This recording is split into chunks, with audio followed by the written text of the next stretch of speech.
Ka hofitiniko zany ny hoe inona zany no antony mahatonga ny ao Madagasikara hoe tsy misy maty ary vitsy ny kana coronavirus. Dia holazaiko amin'ny atsipiriany zany ny fomba fijeriko an'izay zavatra rehetra izay. Voalohany indrindra aloha zany dia move ny fitiliana dia mahenika ny vahoaka manontolo ao Madagasikara ny fitiliana. Izay zany aloha fanontaniana mipetraka ny any amin'ny faritra rehetra sy ny hoe ny akamaroan'ny olona zany satria ny cas contact anie zao efa misy e. Izany hoe tao anatin'izay nitiliana aloha zany no nahitana an'io vokatra io. Fa tsy fantatra mihitsy izay olona hoe tsy voatily kanefa mandehandeha mitondra ny otrikaretina.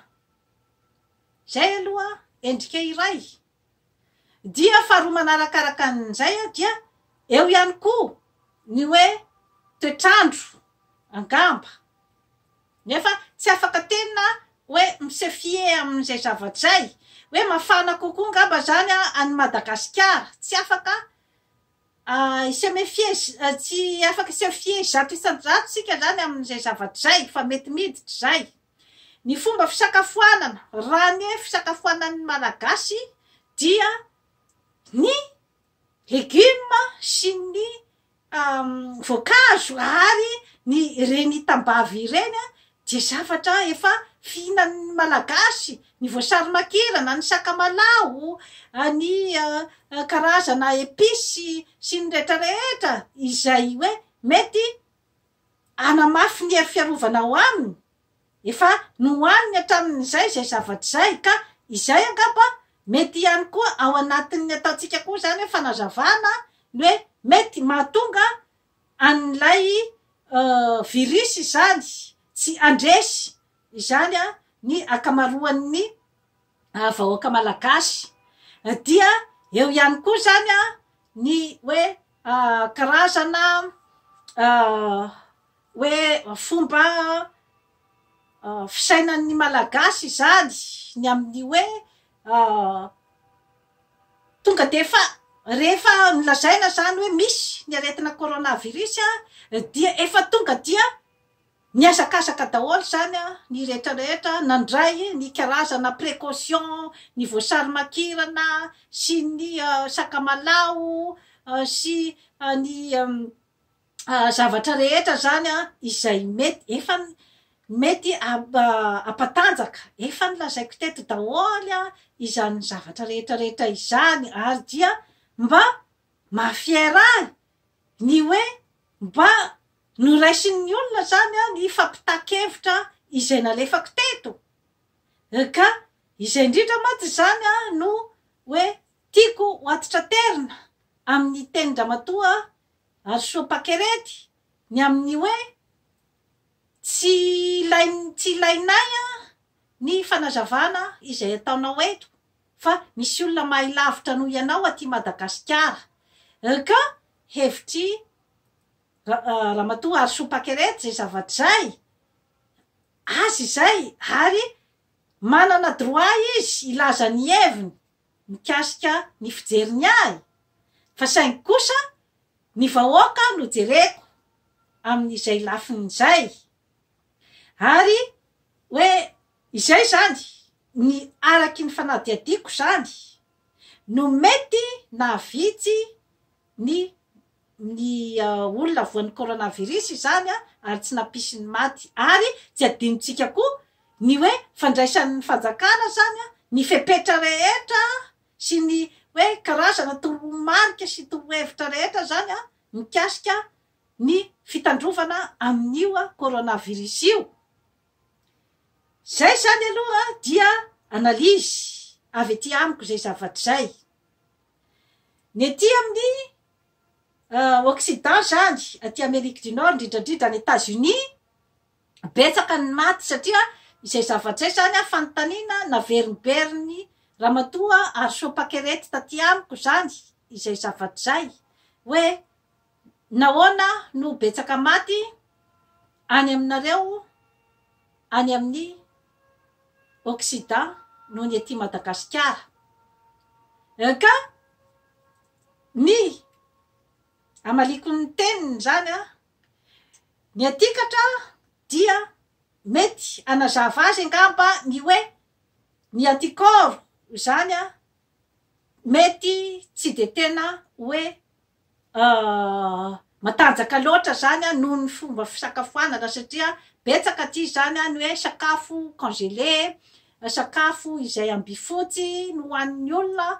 Ny olona zany a tsy de tena hoe mihinana ny sakafo ara-pahasalamana toy ny voankazo sy ny legioma izay bio angamba zany na ny hoe tena natoraly fa betsaka nefa anaty conserve sy ny sisa sy ny sisa ka mety zany a izay a no manalefaka ny antikôro.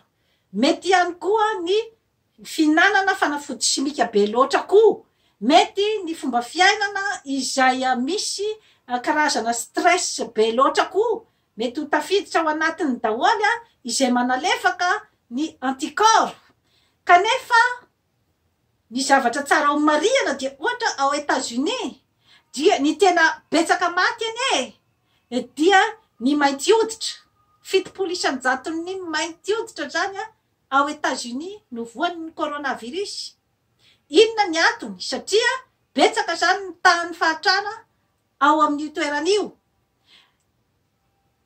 Izany hoe tsy marina ny filazana fa ny mainty hoditra dia matanjaka ny antikôrony fa arakaraky ny toerana misy azy.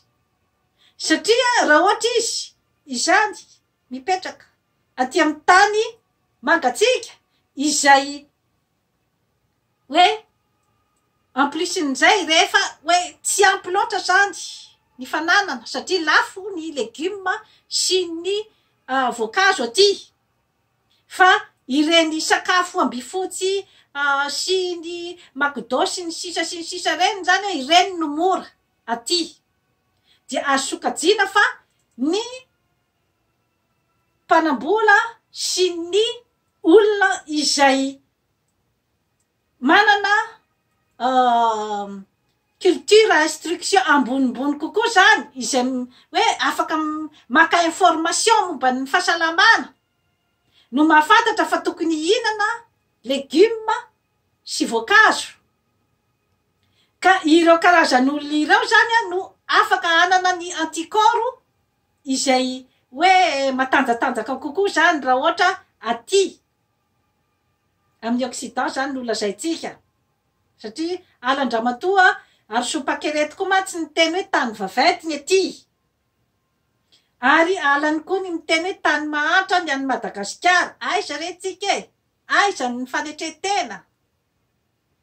Rehefa mba misy ny force-nao dia ekeo fa ohatran'izao ny force-ko. Rehefa misy ny faiblesse-nao dia mba ekeo fa faiblesse-nao zay zavatra zay. Izay no ahafahantsika mandroso amin'izany ataontsika hoe fampandrosoana tena izy izany. Izay hoe fahafantaranao ny tenanao izay. Fa tsy fanambaniana velively ny fitenenako eto ny hoe tany vaventy sy ny hoe tany mahantra, tany drazako ane Madagasikara e. Na dia hoe mahantra tsy afaka hiala amin'izay aho, fa ny hoe ny torohevitra izay asehoko eto dia mba andehanatsika any amin'izany hoe fampandrosoana mendrika atsika izany. Satria dia manana ny zavatra rehetrarehetra efa verimberiko foana, manana ny zavatra rehetrarehetra isika fa ny fomba fampiasantsika an'izay hoe force atsika zay izay zany no mbola mampisy ny karazana blocage. Eny fa na hatramin'ny ataontsika hoe zany hoe misy ny karazana fampanginana ny manam-pahaizana. Saiko ny teny zavatra ohatran'izany ary tena voapirofo tamin'ny zavatra nolazain'ny Ramatoa ary Sopakerety ny momba izany zavatra rehetrarehetra izany. Tsy hoe akory ny tenako hoe toina amin'ny zavatra lazainy tsia tsy ampafiry ny zavatra niseho tamin'ny fiainako zany zavatra zany fa manazava fotsiny aho hoe mbola eo amin'ny resaka toe-tsaina no mbola mila arenina lavitra dia lavitra zany a amintsika malagasy ao no mbola misy ny blocage ka tandremo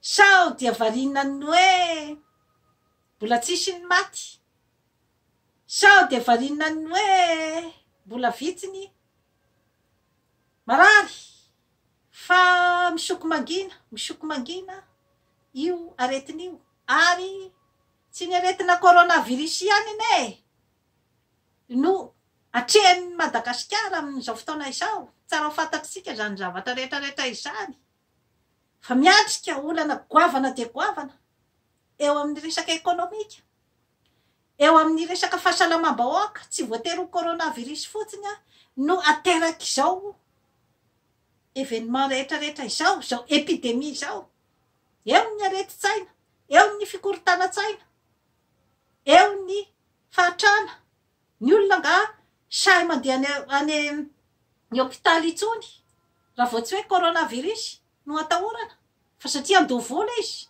raha ohatra ka fiakaran'ny tosi-drano andehanany any kanefa amin'izao krizy izao aiza nefa zany no andehanany amin'ny hoe raha vao resaka aretina hafa zany no itsabony dia tsy maintsy mandovola izy hipetraka any trano izy mbola atrena daholy izany karazan-javatra izany ka aza misioka re tompoko rehefa mbola tsy tafavoaka ny alina fa miady amin'io daholy sika rehetrarehetra tsy misy mahafantatra ny apitso momba n'io zavatra io fa dia ny mitandrina izay no azontsika atao amin'izao fotoana izao ny mitandrina satria na ianao any Madagasikara na izahay aty ampitan'ny ranomasina dia samy miady amin'io aretin'io daholy amin'izao fotoana izao ka mbola tsy misy ny afaka hampandihy soroka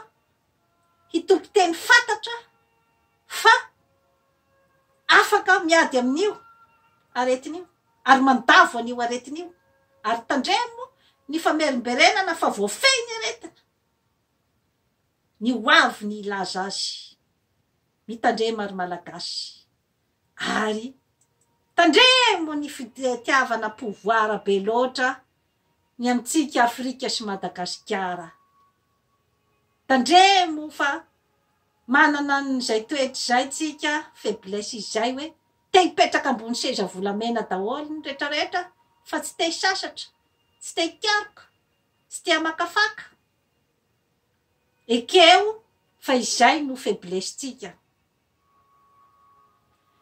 dia toy izay indray no azona tolotra anao an'io manaova abonnement amin'izany forêt santé aty Canada fa anatsara ny fiainanao veloma tompoko